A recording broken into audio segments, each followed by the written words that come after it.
First ever factory outlet, Chandanagar, Mukunda Jewelers, opening soon. No making charges.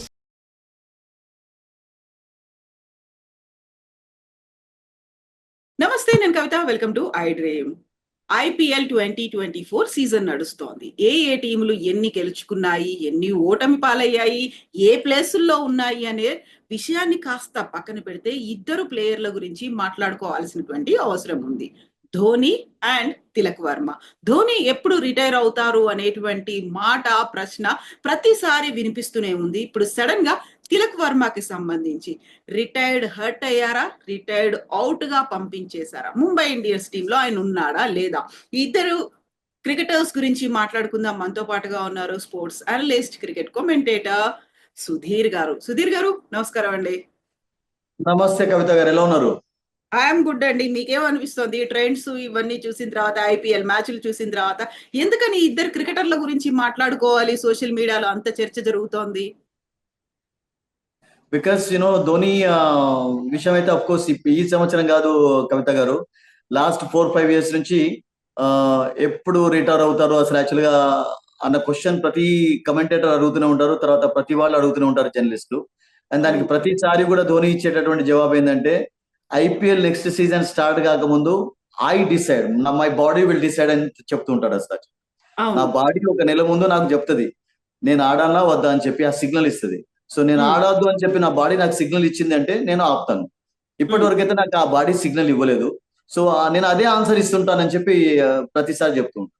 So మనకు చూడండి కవిత గారు, ఒక English లో ఒక ఫైన్ కొటేషన్ సేయింగ్ ఉన్నది కదా, ఏజింగ్ లైక్ ఫైన్ వైన్ అంటారా, లేకుంటే ఏజ్ ఇస్ జస్ట్ నెంబర్ అంటారా కొంతమందికి. Because age is just number అతనికి. బికాస్ ఈ స్టిల్ పర్ఫార్మింగ్. అంటే అఫ్ కోర్స్ అంటే రియల్ గా చెప్పాలంటే మహేందర్ సింగ్ ధోనిలో మీరు ఒక 10-15 years కింద చూసినటువంటి ధోనిలో ఉన్నటువంటి ఎక్సుబరెన్స్ కానీ అది ఉందా అంటే కొన్ని ఇట్లలో ఉంది, బట్ కొన్నిట్లలో లేదు అని చెప్పడానికి కూడా మనం ఖచ్చితంగా చెప్పవచ్చు. బికాస్ ఇప్పుడు ఫర్ ఎగ్జాంపుల్ ఫస్ట్ డౌన్ లో బ్యాటింగ్ చేసేటటువంటి ధోని ఇప్పుడు చేయగలుగుతాడా అంటే I don't think he will be fit in that particular position. ఎందుకంటే అందుకనే లాస్ట్ కపుల్ ఆఫ్ సీజన్స్ నుంచి కూడా ఒక ఫినిషర్ గా అతని రోల్ 7th డౌన్ లో చూస్తూ వచ్చు మనం ఫస్ట్.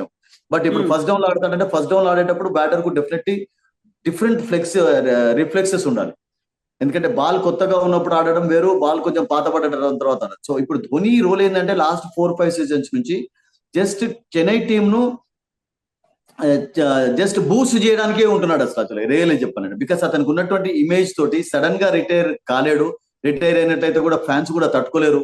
బికాస్ అంత big fan, because he's been a champion cricketer. 2007 లో ఎప్పుడైతే T20 వరల్డ్ కప్ ఇండియా గెలిచిందో అతని నేతృత్వంలో, అప్పటి నుండి ధోని రియల్ గా చెప్పాలంటే ఒక డిఫరెంట్ పర్సనాలిటీగా తయారవుతూ వచ్చాడు ఇండియాలో. సో అటువంటి పర్సనాలిటీస్ సడన్ గా ఒకసారి వెళ్ళినట్లయితే ఏమవుతుందంటే there will be some problems. ఇప్పుడు చూడండి సచిన్ టెండూల్కర్ విషయంలో కూడా చూడండి ఎంత అధ్యాయాల్సి వచ్చింది. సచిన్ టెండూల్కర్ రిటైర్ అవుతారా 2012-2013 వరకు కూడా సచిన్ టెండూల్కర్ ఆడుతూ వచ్చాడు. అండ్ సచిన్ టెండూల్కర్ ఏజ్ కూడా కవిత అప్పుడు he was I think 40-41 when he retired from international cricket, and I think he played his last one day match at the age of 40. అంటే 25 years అద్భుతంగా కొనసాగుతూ వచ్చాడు. సో ధోనికి కూడా నేనేమనుకుంటానంటే ఏజ్ అనేది డెఫినెట్ గా చెప్పాలంటే కొన్ని విషయాలు అతనికి ఒక నెంబర్ గానే మారింది, డౌట్ లేదు.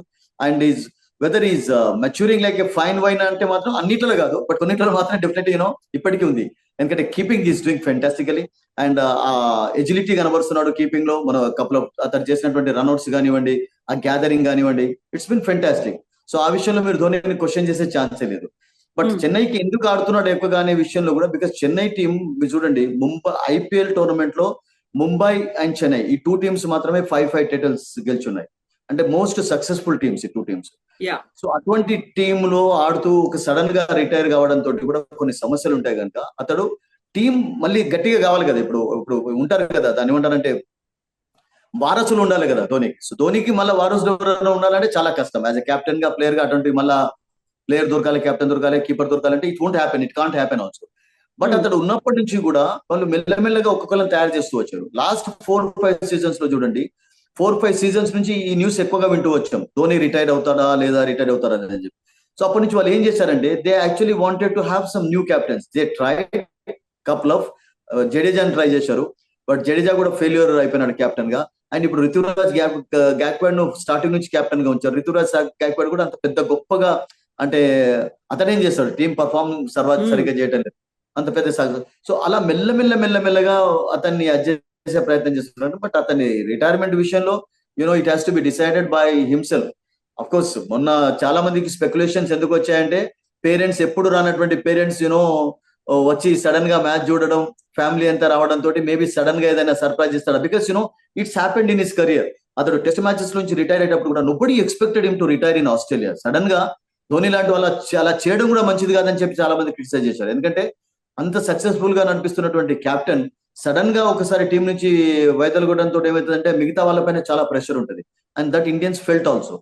అండ్ ఓన్లీ 100+ టెస్ట్ మ్యాచెస్ కు ఖచ్చితంగా ఆడేటటువంటి ఒక కెపాసిటీ అతనికి ఉన్నప్పుడు 90+ తోటి అతను ఫినిష్ చేశాడు కెరియర్ ను. అండ్ వన్డే మ్యాచెస్ నుంచి రిటైర్ అయిన తర్వాత అన్ఫార్చునేట్లీ ఫర్ హిమ్ అతనికి ఎటువంటి సెలబ్రేషన్ అయితే జరగాలో అది జరగలేదు. ఎందుకంటే బికాస్ ఆఫ్ కోవిడ్. పాపం జనరల్ గా ధోని రిటైర్ అవుతున్నారంటే ఎలా ఉంటది, ఇప్పుడు సచిన్ టెండూల్కర్ రిటైర్ అవుతున్నారంటే లాస్ట్ మ్యాచ్ ముంబైలో జరగడం అన్ని కూడా ప్లాన్ ప్రకారం జరిగాయి. సో ధోనికి అంతే ఈక్వల్ పాపులారిటీ ఉంది, ఈక్వల్ క్యాలిబర్ ఉన్నటువంటి ప్లేయర్. అండ్ ఈ హాజ్ యాక్చువల్లీ ఇండియాను ఎక్కువ సక్సెస్ఫుల్ వేలో నడిపించినటువంటి కెప్టెన్ ప్లేయర్ కనుక అతని సెలబ్రేషన్ రియల్ గా జరగలేదు. బట్ లాస్ట్ ఇయర్ కూడా చూడండి ఏమైపోయిందంటే, లాస్ట్ ఇయర్ కూడా కవిత గారు అసలు యాక్చువల్గా రిటైర్ అవుతారని చెప్పి వాళ్ళు ఓడిపోయిన తర్వాత కూడా పాపం ఒక ల్యాప్ ఆఫ్ ఆనర్ అంటాం కదా, అది కూడా చేశారు. మేబీ ఇదే లాస్ట్. బట్ అగైన్ ధోని ఏమనుకున్నాడంటే, నేను ఫిట్ గా ఉన్నాను కనుక let me play 1 more year. So let us see. అంటే that means we have to wait till 2026 for Dhoni to decide that. Actually ఆ month before if his body feels that ఏమన్నా support చేయలేదు అన్నప్పుడే అతడు డెసిషన్ తీసుకుంటానని చెప్తున్నాడు. బట్ నాకేమనిపిస్తుంది అంటే ఈ still got something to give to the Chennai team actually as a player గా కాకుండా. కానీ అతని ప్రజెన్స్ అనేది ఇంపార్టెంట్. కొన్ని విషయాల్లో కవితాజీ కొంతమందికి ఏజ్ అనేది ఉండదు. ఇప్పుడు చూడండి క్రిస్టియానో రొనాల్డో 40 సంవత్సరాలండి, 41 సంవత్సరాలు. What a champion player. 2004 అంటే ఒక ఫుట్బాలర్ 20 years నుంచి వరుసగా ఆడడం అనేది more difficult than in any other sport actually. 920+ goals ఉన్నాయి, 1200+ మ్యాచెస్ ఆడాడు. అండ్ ఈ wants to play world cup next. ఇప్పుడు అమెరికాలో, కెనడాలో, మెక్సికోలో జరిగే వరల్డ్ కప్ లో ఆడతానంటున్నాడు పోర్చుగల్ తరఫున. మళ్ళీ there is nothing wrong when his body is supporting. Why should he play actually. చాలా మంది స్పోర్ట్స్ పర్సన్స్ ఉన్నారండి. ఇమ్రాన్ ఖాన్ 90లో పాకిస్తాన్ కు cup గెలిపించినప్పుడు కవితాజీ what was his age? 40 ఉంది అప్పటికే. రిటైర్ అయిపోయిన తర్వాత మళ్ళీ కేమ్ బ్యాక్ అండ్ ఈ lead the team to A success. So చాలా ఎగ్జాంపుల్స్ ఉన్నాయి. మిస్బాహుల్ చూసుకోండి అట్లా. క్రిస్ గేల్ మొన్నటి వరకు 42 years వరకు ఐపీఎల్ లో మూతలు మోగించాడు, సెంచరీలో మూత మోగించాడు. సో కొంతమందికి కొన్ని ఎక్స్ట్రా క్వాలిటీస్ ఉంటాయి. అండ్ అందులో ధోని ఫిట్నెస్ విషయంలోనైతే అబ్సల్యూట్లీ ఐ థింక్ ఒక గిఫ్టెడ్ క్రికెటర్ అండి. That's it, no doubt about. అంటే గిఫ్ట్స్ ఉన్నాయి అతనికి. యా. సో ఇప్పుడు ధోని ఏమో ఆయన బాడీ మీద డిసైడ్ అయ్యి ఉన్నారు. మరి తిలక్ వర్మ దేని మీద డిసైడ్ అయ్యాడు? ఆయన రిటైర్డ్ హర్టా? ఇప్పుడు ఆయన బయోలోంచి కూడా ముంబై ఇండియన్స్ అనేది లేకుండా పోయింది. రిటైర్డ్ హర్టా, రిటైర్డ్ అవుటా, ఏమైంది యాక్చువల్ గా? ఆయన ఆడతాడా లేదా? అలిగాడా? ఆగ్రహమా? నో నో నో నో అసలు యాక్చువల్ గా అతనికి లాస్ట్ మ్యాచ్ విషయం ఇప్పుడు చూడండి చాలా కాంట్రవర్సీ, అది కొంచెం పెద్దగా అయిపోయింది. కొంచెం దాన్ని భూతద్దంలో పెట్టి కొంతమంది చూస్తున్నారు. కానీ రియల్ గా జరిగింది ఏంటంటే, ఇప్పుడు చూడండి, in the interest of team A decision అయితే కెప్టెన్ తీసుకుంటాడో, టీమ్ మేనేజ్మెంట్ తీసుకుంటుందో దాన్ని అప్రిషియేట్ చేయాలి, దాన్ని రెస్పెక్ట్ చేయాలి ఎవరైనా కానీ. ఇప్పుడు అబ్సల్యూట్లీ ఇప్పుడు మనం ఇప్పుడు చూడండి, అంటే it's not happened for the first time. మీకు ఐపీఎల్ చరిత్రలో కూడా 4 సార్లు ఇప్పటికే రిటైర్డ్ హర్ట్ అయినటువంటి ఎగ్జాంపుల్స్ ఉన్నాయి. చూడండి, ఇప్పుడు సాయి సుదర్శన్ ఎగ్జాంపుల్ మనం చిన్నగా తీసుకుందాం కవితాజీ. సాయి సుదర్శన్ అనే ప్లేయర్ ఎంత అద్భుతంగా ఆడుతున్నాడు ఇప్పుడు గుజరాత్ టైటన్స్ కు. అటువంటి ప్లేయర్ కూడా 31 balls లో 43 అంటే కూడా ఏం బ్యాడ్ స్కోర్ కాదు. బట్ టీమ్ ఇంట్రెస్ట్ లో అతడు కొంచెం స్ట్రగుల్ అవుతున్నాడు అని చెప్పి మరొక కొత్త ప్లేయర్స్ ని తీసుకొస్తే, రాషిద్ ఖాన్ ని తీసుకొస్తే, రాషిద్ ఖాన్ కొంచెం ఎక్స్ట్రా రన్స్ యాడ్ చేయడం తోటి వాళ్ళు 233 స్కోర్ చేయగలిగారు. And they made it to the final. అదేం తప్పు చేశారు వాళ్ళు అసలు యాక్చువల్ గా? ఈ పర్టికులర్ టోర్నమెంట్ లో కూడా ఒక శ్రేయస్ అయ్యర్ ఒక ఎగ్జాంపుల్ ఇచ్చినట్లయితే against Gujarat Titans first match లో 240 మనం చర్చించా కూడా 243 వాళ్ళు స్కోర్ ఎందుకు చేయగలిగారు చెప్పండి? శశాంక్ అద్భుతంగా బ్యాటింగ్ చేస్తున్నాడు కనుక శ్రేయస్ అయ్యర్ తన ఇంట్రెస్ట్ తన సెంచరీ పైన చూపకుండా ఎదుటి వ్యక్తిని ఆడించాడు. అండ్ ఆ 10-15 రన్లు చాలా హెల్ప్ఫుల్ అయినాయి sir. So in the interest of the game మీరు ఏది తీసుకున్నా, ఏ డెసిషన్ తీసుకున్నా, that has to be respected అండి. సో మొన్న ముంబై కూడా చూడండి, అతడు అసలు యాక్చువల్ గా ఎందుకు ఆడాల్సి వచ్చింది అంటే రోహిత్ లేకపోవడం తోటి వాళ్ళకు టాప్ ఆర్డర్ లో కొంచెం ఒక బ్యాటర్ కావాలి. And that Tilak Varma and మీకు Suryakumar Yadav they have done well. ఇద్దరు బ్యాటర్స్ మాత్రమే ఇప్పటి వరకు కొంచెం కన్సిస్టెన్సీ కనబడినటువంటి బ్యాటర్స్ లాగా కనబడ్డారు ఈ పర్టికులర్ టోర్నమెంట్ లో కూడా. అండ్ సూర్యకుమార్ తోటి ఆల్రెడీ ఒక మంచి పార్ట్నర్షిప్ కూడా నమోదు చేశాడు. Suryakumar was hitting the ball well. Suryakumar out అయిపోయిన తర్వాత అన్ఫార్చునేట్ ఒక 4-5 బాల్స్ ఇతడు హిట్ చేయలేకపోయినాడు. ప్రెషర్ పెరుగుతూ వచ్చింది. అండ్ అప్పుడు టీమ్ మేనేజ్మెంట్ హార్దిక్ పాండ్యా వచ్చిన తర్వాత వాళ్ళు ఏమనుకున్నారంటే మరొక బ్యాటర్ వచ్చినట్లయితే మేబీ ఏదైనా ఒక ఎక్స్ట్రా ఎఫర్ట్ కూడా కనబరిచే ఛాన్స్ ఉంటుందని చెప్పి శాంట్నర్ తీసుకొని వచ్చారు. వాజ్ శాంట్నర్ బెటర్ ఛాన్స్ అంటే మేబీ శాంట్నర్ బెటర్ ఛాన్స్ కాకపోవచ్చు, ఒక దీపక్ చహర్ కూడా బెటర్ ఛాన్స్ కావచ్చు. బట్ శాంట్నర్ ఎందుకు ఆడించారంటే శాంట్నర్ అంతకు ముందు మ్యాచ్ లో ఒక 18-16 రన్స్ కొంచెం క్విక్ గా కొట్టాడు. అతను వస్తున్న కొంచెం మంచి ఫామ్ లో కనబడ్డాడు. And Santner is also good hitter అండి. అండ్ ఒక లెఫ్ట్ హ్యాండెడ్ కావడం, ఎందుకంటే మీకు రైట్ లెఫ్ట్ కాంబినేషన్ కూడా ఇంపార్టెంట్ ఉంటుంది. లాస్ట్ ఓవర్ లో ఒక్కొక్కసారి ఆ కాంబినేషన్ అది కూడా చాలా వర్కౌట్ అవుతుంది. ఇప్పుడు నేను గుజరాత్ గెలవడానికి చూడండి వాషింగ్టన్ సుందర్ ఎందుకు తీసుకొచ్చాడు టాప్ ఆర్డర్ లో, లెఫ్ట్ రైట్ కాంబినేషన్ అనేది ఉన్నప్పుడు చాలా చాలా ఇబ్బందులు ఉంటాయి bowler. And that man was cleanly hitting the ball. So అందుకని అతన్ని తీసుకొచ్చారు కనుక దాన్ని తప్పుగా ఇప్పుడు కెప్టెన్ స్వయంగానే అన్నాడు కదా, అతను ఇంజరీ ఉంది హిట్టింగ్ చేయలేస్తలేడు కనుక మేము ఆ డెసిషన్ తీసుకున్నాం. ఈవెన్ జయవర్ధన్ కూడా అన్నాడు. జయవర్ధన్ కూడా ఏమన్నాడంటే రియల్ గానే అతనికి ఆ ఇంజరీ, చిన్న ఇంజరీ ఉండడం తోటి ఫింగర్ కు ఈ was not timing the ball perfect, hitting the ball perfect, కొంచెం క్లీన్ గా హిట్ చేయలేస్తలేడు కనుక మేము in the interest of the team తీసుకున్నాం, ఆ డెసిషన్ తీసుకోవాల్సి వచ్చింది. అప్పటికే 7 balls 24 runs అంటే వాళ్ళు చేతులు ఎత్తేశారు. రియల్ గా ఈజీగా గెలిచే మ్యాచ్ లో కొన్ని ప్రాబ్లమ్స్ ఇన్వైట్ చేసుకున్నారు లాస్ట్ లో, అవి కొంచెం ఎక్కువ అయిపోయినాయి అండ్ లాస్ట్ లో సిచ్యువేషన్ అలా అరైజ్ అయిపోయింది. So that was not a bad decision actually. Of course some people do not support that also, but coach captain ఎప్పుడైతే దాన్ని కాదంటున్నారో so why should be accepted you tell me కదా. కాకపోతే ఆయన బయోలోంచి Mumbai Indians అనేది కూడా తీసేశాడు. ఇంకా తర్వాత అందులో ఆడడేమో, మేనేజ్మెంట్ మీద కోపంగా ఉన్నాడు, బయటకు వచ్చేస్తాడేమో, ఇలాంటి ఊహాగానాలు ఎందుకు వస్తున్నాయి? అట్లా లేదు. ఇప్పటికీ కూడా అంటే ఇప్పటికి కూడా నేను అంటే చదివినటువంటి రిపోర్ట్స్ లో కూడా ఫస్ట్ ప్లేయింగ్ 11 లోనైతే అతని ఛాన్స్ ఎందుకు లేదంటే అతని లాస్ట్ మ్యాచ్ లో కూడా వాళ్ళు ఇంపాక్ట్ ప్లేయర్ గానే ఉపయోగించారు. అండ్ ఈ రోజు రోహిత్ శర్మ అన్నట్లయితే రోహిత్ శర్మ 11 లో ఉండి ఇతను ఇంపాక్ట్ ప్లేయర్ గా ఉపయోగిస్తారు కావచ్చు, because he's a key player అండి. ముంబై సక్సెస్ లో తిలక్ వర్మ రోల్ చాలా అద్భుతంగా ఉంది. అండ్ నో డౌట్ అతడు ఇండియన్ టీమ్ లో స్థానం సంపాదించడానికి కూడా ముంబై ఫ్రాంచైజ్ సపోర్ట్ చేస్తూ వచ్చింది, ఎంకరేజ్ చేస్తూ వచ్చింది.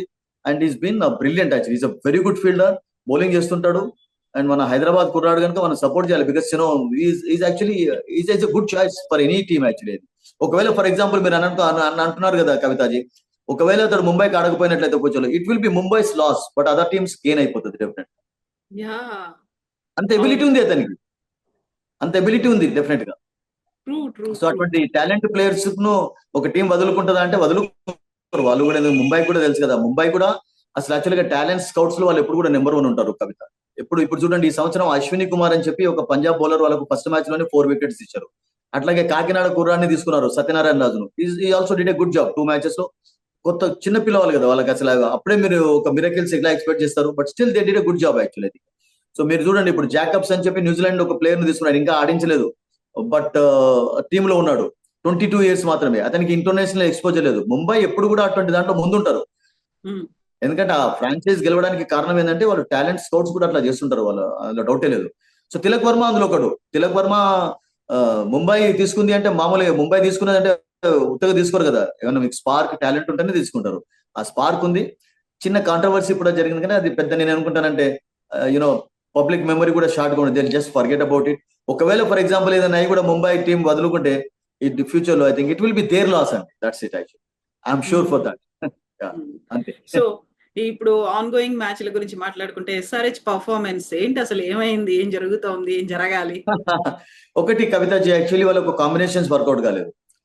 టాప్ ఆర్డర్ లో ఎప్పుడైతే కొన్ని కాంబినేషన్స్ వర్కౌట్ కావో కొన్ని చేంజెస్ చేసుకోవాలి. అంటే వాళ్ళు ఫస్ట్ 4 matches వరకు ఎదురు చూస్తూ వచ్చారు.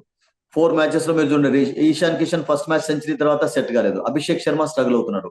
అండ్ నాకేమనిపిస్తుంది అంటే టాప్ ఆర్డర్ లో 3 left handeds ఉన్న దానికంటే టాప్ ఆర్డర్ లో ఒక మంచి రైట్ హ్యాండెడ్ బ్యాటర్ ను వాళ్ళకి ఫర్ ఎగ్జాంపుల్ ఉంచినట్లయితే రైట్ లెఫ్ట్ కాంబినేషన్ అనేది అద్భుతంగా వర్కౌట్ అవుతుంది. ఇప్పుడు చూడండి మీకు ముంబైలో కూడా రికల్టన్ లెఫ్ట్ హ్యాండెడ్ అయితే రైట్ హ్యాండెడ్ రోహిత్ శర్మ ఉంటాడు. తిలక్ వర్మ మధ్యలో లెఫ్ట్ హ్యాండెడ్ గా వస్తే మీకు మళ్ళీ సూర్యకుమార్ యాదవ్ రైట్ హ్యాండెడ్ ఉంటాడు. నిన్న గుజరాత్ లో చూడండి మీకు Sudarshan first left handed Shubman Gill తో ఓపెనింగ్ చేస్తాడు. ఆ తర్వాత వాళ్ళు మళ్ళీ లెఫ్ట్ హ్యాండెడ్ ఎందుకు తీసుకొచ్చారు వాళ్ళు నిన్న, ఎందుకంటే కొంచెం కాంబినేషన్ వర్కౌట్ అవుతుందని చెప్పి. ఎందుకంటే ఒక లెఫ్ట్ స్పిన్నర్ ఉన్నాడు కనుక హైదరాబాద్ టీమ్ లో Zeeshan Ali. So leg spinner ను ఫేస్ చేసేటప్పుడు లెఫ్ట్ హ్యాండర్స్ కు కొంచెం ఈజీ అవుతుంది బ్యాటింగ్ చేసేటప్పుడు. and that happened also actually. And yesterday Washington Sundar was successful. So వాళ్ళకి నాకు ఏమనిపిస్తుందంటే ఏదైతే రోల్ నితీష్ కుమార్ రెడ్డికి అప్పచెప్పారో మిడిల్ ఆర్డర్ రోల్ అది అద్భుతంగా వర్కౌట్ కాలేదు. నిన్న రియల్ గా చెప్పాలంటే మ్యాచ్ ఓడిపోవడానికి మీరు రియల్ గా ఎవరైనా బ్లేమ్ చేయాలంటే నితీష్ కుమార్ రెడ్డిని కూడా మీరు దాంట్లో ఉంచారు. 6 ఓవర్ల వరకు ఆడి అతడు 30 రన్లు సాధించాడు.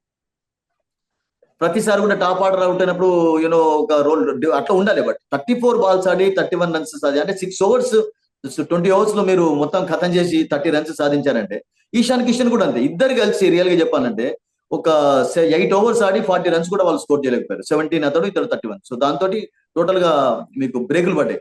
అంటే ఒక బ్యూటిఫుల్ బ్యాటింగ్ వికెట్ పైన ఎక్కడైతే మీకు 180, 190 సాధ్యంగా మినిమం కనబడదో అక్కడ of course Gujarat bold well, fielded well, that's a different issue. It was a good toss to win అయిపోయింది వాళ్ళకు. బట్ ప్యాట్ కమిన్స్ ఏమన్నానంటే మాకు గుడ్ టాస్ టు లూజ్ కావాలి అని చెప్పింది. బికాస్ ఎందుకంటే ఫస్ట్ మ్యాచ్ లో కూడా రాజస్థాన్ రాయల్స్ అగైన్స్ కూడా టాస్ ఓడిపోయి వాళ్ళు 280 స్కోర్ చేశారు. And it was good batting wicket Cummins అన్నట్టు రియల్ గా. సో బ్యాటర్స్ ఫెయిల్యూర్ క్లియర్ గా కనబడింది. సో కాంబినేషన్స్ వర్కౌట్ కావడం లేదు వాళ్ళకు. అండ్ రాహుల్ చహర్ లాంటి ఒక ఎక్స్పీరియన్స్డ్ బౌలర్ ఉన్నప్పుడు కూడా ఇప్పటి వరకు అతను ఆడించలేదు. జీషాన్ ఆడించి సక్సెస్ సాధించారన్నటువంటి రీజన్. జంపా ఆఫ్ కోర్స్ ఆడతలేడు ఎందుకంటే కమిందో మెండిస్ వచ్చాడు కనుక బ్యాటింగ్ కొరకు వాళ్ళు ప్రయత్నిస్తున్నారు. మెండిస్ ని ఎప్పుడైతే తీసుకున్నారో మీరు ask him to bat at top order, అతన్ని లాస్ట్ లో తీసుకోవచ్చి మీరు 10 బాల్ ఉన్నప్పుడు రన్ స్కోర్ చేయమంటే నోబడీ కెన్ డూ. ఎవరు కూడా ఏం చేయలేరు కదా, మిరకిల్స్ ఎవరు కూడా చేయలేరు కదా ప్రతిసారి కూడా. మీకు ఆప్షన్స్ ఉన్నప్పుడు ఆప్షన్స్ ఉన్న వాళ్ళు ఇంకా వర్కౌట్ చేసుకోలేదు. అంటే లాస్ట్ ఇయర్ కాంబినేషన్స్ తోటే వాళ్ళు ముందుకు వెళ్దాం అనుకుంటున్నారు కానీ but they are not delivering goods for them. And Klaasen కూడా అంత పెద్ద కన్సిస్టెన్సీ కనబరుస్తలేడు. Is looking good in patches. So చాలా సమస్యలు ఉన్నాయి. మెయిన్ గా బ్యాటింగ్ మెయిన్ స్ట్రెంత్ వాళ్ళది, బ్యాటింగ్ ఫెయిల్యూర్స్ చూస్తాం. కోల్కతా అగైన్స్ 200 లో వాళ్ళు 120 మాత్రమే చేయగలిగారు. అండ్ వైజాగ్ లో అద్భుతమైనటువంటి బ్యాటింగ్ వికెట్ మీద కొలాప్స్ చూసాం. 9 for 3, 43 for 4 అయిపోయినారు. సో అటువంటి సిచ్యువేషన్స్ చాలా ఎదురైనాయి వాళ్ళకు. సో బ్యాటింగ్ ను ఆధారంగా తీసుకున్నటువంటి సన్ రైజర్స్ అందులో ఫెయిల్ కావడం అనేది mainly one of the reasons. And of course Shami and Cummins మెల్లమెల్లగా రిధమ్ లోకి వస్తున్నారు. నిన్న షమీ కూడా చాలా మంచి బౌలింగ్ చేశాడు. కమిన్స్ కూడా ఫస్ట్ స్పెల్ లో 3 overs 14 runs, ఈ గాట్ వికెట్ ఆల్సో. మెల్లమెల్లగా బౌలింగ్ సమస్యలు అదవుతున్నాయి కానీ బట్ ఎప్పుడు కూడా వాళ్ళకి మ్యాచెస్ గెలిపించేది ఎవరు అంటే batters. And batters are not living up to the expectations. So ఇంకా ఫర్దర్ గా ఆల్మోస్ట్ ఒక 50 మ్యాచ్లు ఉన్నాయి కాబట్టి రోజు ఒక రకమైనటువంటి ఇంట్రెస్టింగ్ అంశం ఉంటుంది, ఇష్యూ కూడా ఉంటుంది. Of course so far Delhi have done well కవితాజీ. Delhi real గా చాలా మంచి అసలు యాక్చువల్గా ఒక dream start for them, dream start for a new captain Axar Patel also. And Punjab looking good, ఒక మ్యాచ్ లో ఓడిపోయినా కానీ పర్వాలేదు మంచిగానే ఆడుతున్నారు. అండ్ ఆర్సీబీ కూడా అఫ్ కోర్స్ 3 matches లో 2 wins ఉన్నాయి వాళ్ళకు.